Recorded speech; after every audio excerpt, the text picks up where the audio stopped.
Adam and Eve and also created the tree of the knowledge of good and evil. And then he created the serpent. Didn't God know that Adam and Eve, they were going to sin or make a mistake? Since God is the omniscient God, meaning God is all knowledge.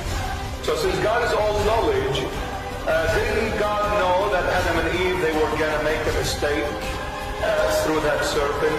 So why, since he knew everything, why did he allow it?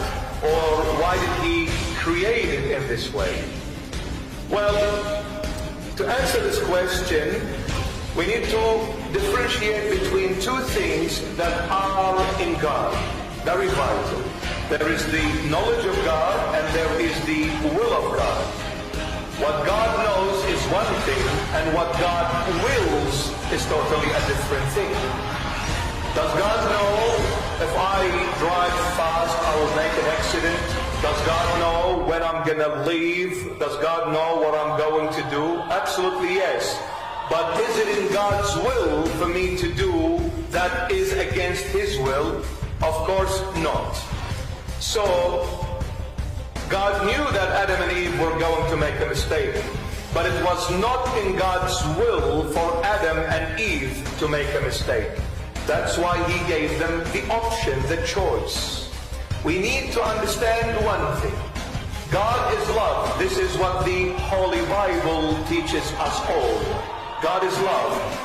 Wherever there is true divine love, there must be freedom coexistent with it. It is indispensable. Freedom is inseparable to love. You cannot have love without freedom. For one simple reason. If there is no freedom, how can I then live this love, taste this love, and share this love with people around me? It is the freedom that gives me and allows me to live it, to taste it, and share it with others. So wherever there is true love, there is freedom coexistent with it. Since there is freedom, there has to be choices. There has to be more than one path. If God gave me only one path and said this is it, He has deprived me from my freedom. I am no longer free. I am being forced to do what I probably would not have done.